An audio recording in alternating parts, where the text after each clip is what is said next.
Hello my dear ones. आज इस video में मैं बात करने वाली हूँ प्यार के साथ साथ अगर तकरार की कभी नौबत आ जाए तो किस तरह से आपको झगड़ना चाहिए। ऐसा तो हो ही नहीं सकता ना कि हमेशा प्यार प्यार रहेगा, कभी कोई तकरार नहीं होगी, कभी कोई इनकार नहीं होगा। होगा, ज़रूर होगा।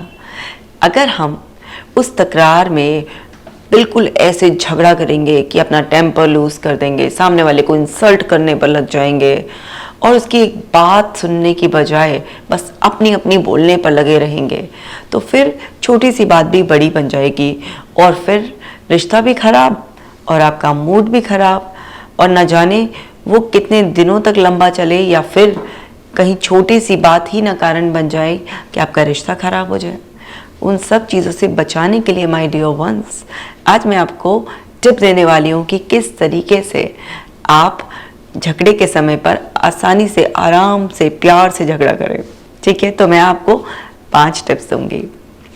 पहली टिप है, आप जब भी नाराज़ हों, आपको लग रहा है आपको गुस्सा आ रहा है, आपके मन में कोई उलझन चल रही है और बस मन कर रहा है कि कह दूँ, मैं गुस्सा निकाल लो, चिल्ला दूँ, रुकिए। सबसे पहले पूछिए कि आप एक्चुअल में अपसेट क्यों हैं, क्योंकि कई बार हम अपसेट होते हैं किसी और बात पर और फिर हमें लग रहा होता है कि अभी जो हमारे पार्टनर ने किया या किसी और ने किया वही एक रीज़न है। नहीं, आपको अपने अंदर डिग करना है, तलाशना है कि एक्चुअल में आपकी परेशानी क्या है, क्योंकि जब तक आप ये रूट कॉज नहीं समझेंगे कि मेरी नाराज़गी की, मेरे मूड खराब होने की, ये जो मुझे बुरा लग रहा है उसकी असली वजह क्या है, और आप छोटी मोटी बातों को मुद्दा बनाकर झगड़ा शुरू कर देंगे, तो उसके बाद क्या होगा? जब आपको एक्चुअल कारण समझ में आएगा तो आपको पछतावा होगा, आपके अंदर गिल्ट आएगा, आपको लगेगा कि बात इतनी कुछ थी नहीं, इतना टाइम खराब करा, दूसरे का भी मूड खराब करा, अपनी सेहत भी खराब करी है, तो फिर आपको परेशानी होगी बहुत ज़्यादा। अक्सर लोग ऐसे ही करते हैं, इम्पल्सिव हो जाते हैं, एकदम से भड़क जाते हैं। आपको ऐसा करने से बचना है। हमेशा अपने आप से पूछिए कि मेरी परेशानी का असली कारण क्या यही है जो मुझे लग रहा है या कुछ और कारण है। दूसरी टिप, जब भी आप अपनी बात कहें तो आप कोई डिग्रेडिंग लैंग्वेज यानी कि अपमानजनक शब्द या फिर आपकी जो टोन है वो अपमानजनक नहीं होनी चाहिए। कई बार लोग लाउड हो जाते हैं, चिल्लाने लग जाते हैं या अबे तबे करके तू तो है ही ऐसी, तू तो है ही ऐसा, तेरा तो खानदान ही ऐसा है, ये सब करने लग जाते हैं। और जब ये सब चीज़ें करने लग जाते हैं तो कई बार सामने से भी उसी तरीके का रिस्पॉन्स ही आता है मोस्टली। तो वहाँ पर बात इतनी ज़्यादा बढ़ जाती है कि वो जो नॉर्मल सी बात आराम से डिस्कस करके ख़त्म की जा सकती थी, वो फिर बहुत सारे गाली गलौज या फिर चीखने, चिल्लाने में, रोने में, या कई बार मुझे अब तेरी शक्ल ही नहीं देखनी है, रिश्ता ही नहीं रखना है, इस पर आ जाती है। ब्लॉक कर दिया, ये कर दिया, मतलब वो इतना चेन बनती चली जाती है इन चीज़ों की कि उसका कोई अंत ही नहीं है और रिश्ता खराब होता चला जाता है। क्योंकि फिर इससे क्या होता है कि दोनों लोग अपमान महसूस कर रहे होते हैं और फिर वो मुद्दे को सुलझाने की बजाय फिर वो उसको पर्सनली लेने लग जाते हैं और फिर उससे आपका रिश्ता, समय, सेहत सब बहुत ज़्यादा ख़राब होने लगती है। तो आपको काबू में रखना है कि अगर कभी इस तरह से कोई कॉन्फ्लिक्टिंग सिचुएशन भी आए, सेल्फ कंट्रोल रखिए और बहुत ही आराम से एक टोन में अपनी बात कहिए और सम्मानजनक शब्दों का ही इस्तेमाल कीजिए, क्योंकि मुद्दा तो थोड़ी देर में ख़त्म हो जाएगा, लेकिन वो जो आपके शब्द है ना, वो शूल की तरह दूसरे के सीने में चुभ जाएंगे और उसके घाव भरते नहीं है, क्योंकि शरीर के घाव भर जाते हैं आसानी से, मन के घाव भरने में बहुत समय लगता है और कई बार घाव पे घाव करते रहते तो नासूर बन जाता है, वो भर भी नहीं पाते हैं।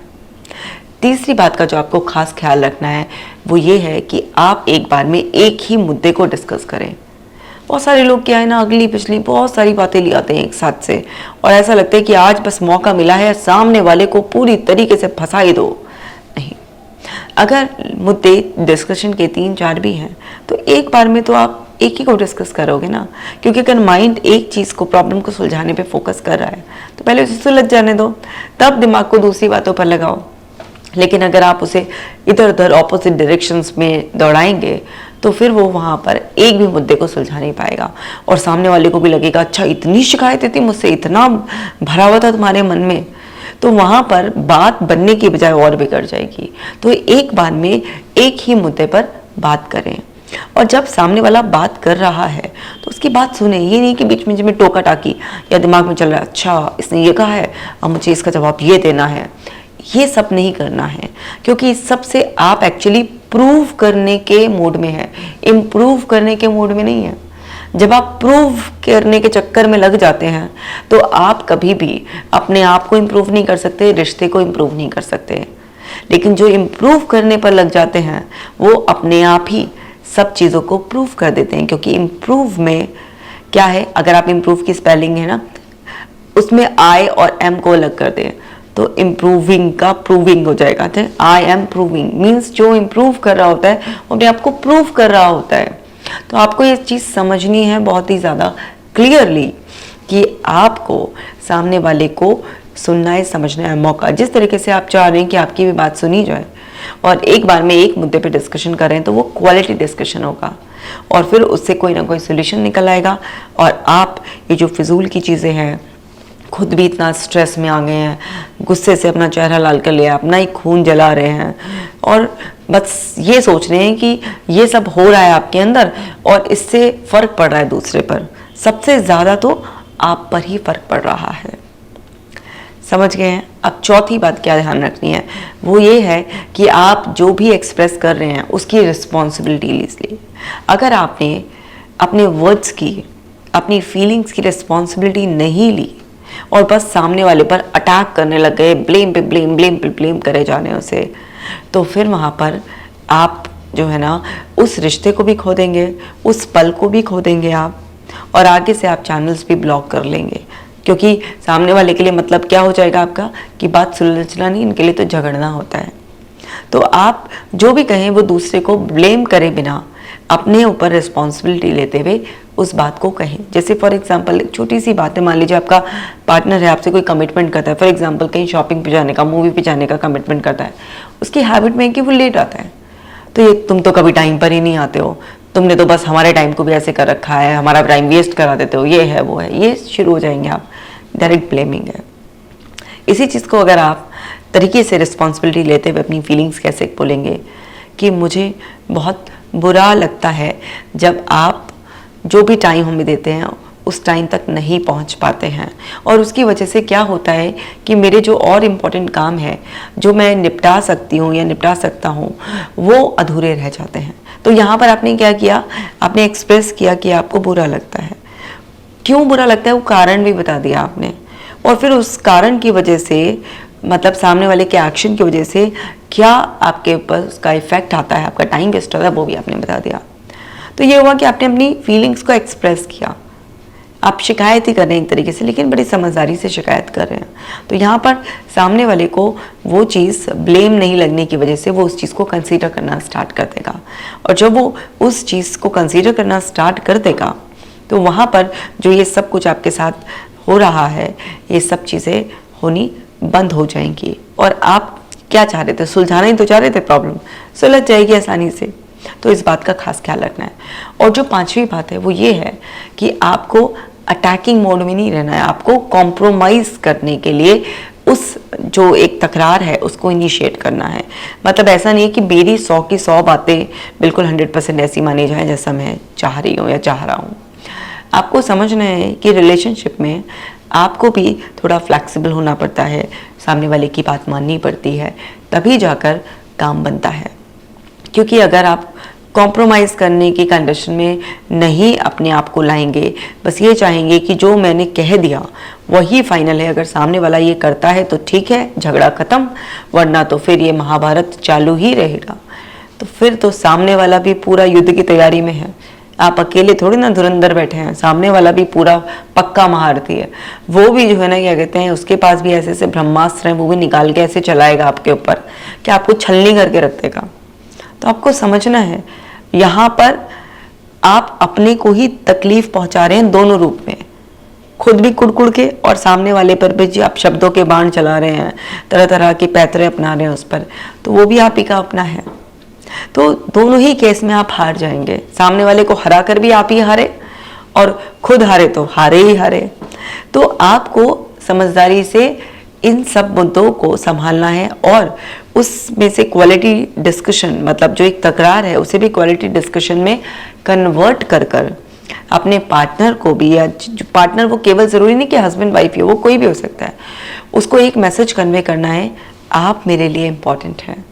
ये जो बात है ये तो कुछ टाइम के लिए है, ठीक है, मेरा दिल दुखा, आपका दिल दुखा, कुछ नाराज़गी हुई, कुछ तकरार हुआ, लेकिन आप मेरे लिए इतने इम्पॉर्टेंट हैं कि आपके लिए थोड़ा सा झुकने में भी मुझे किसी तरीके की कोई तकलीफ़ नहीं है।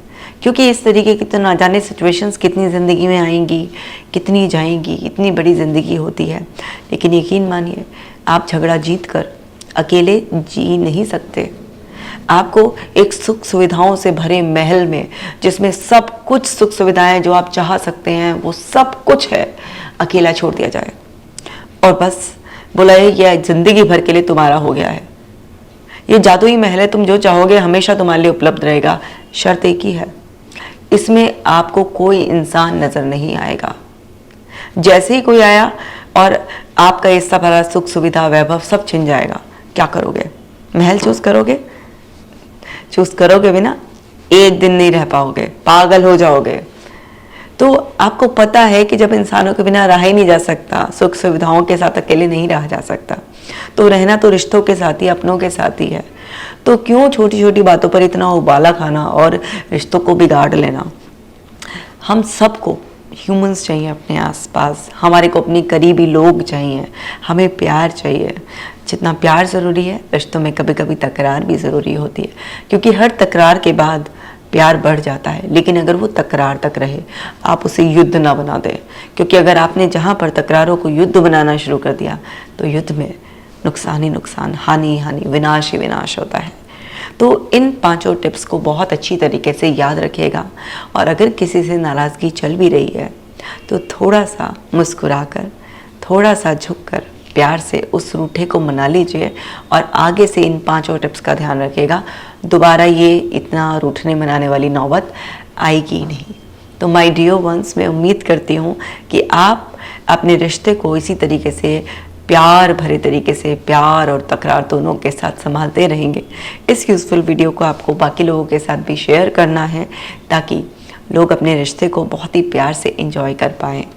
और आपको कमेंट करके मुझे ये भी बताना है कि आपको मेरी वीडियोस कैसी लगती हैं, किसी और टॉपिक पर जाते हैं तो ज़रूर लिख दीजिएगा। अपना खास ख्याल रखिएगा।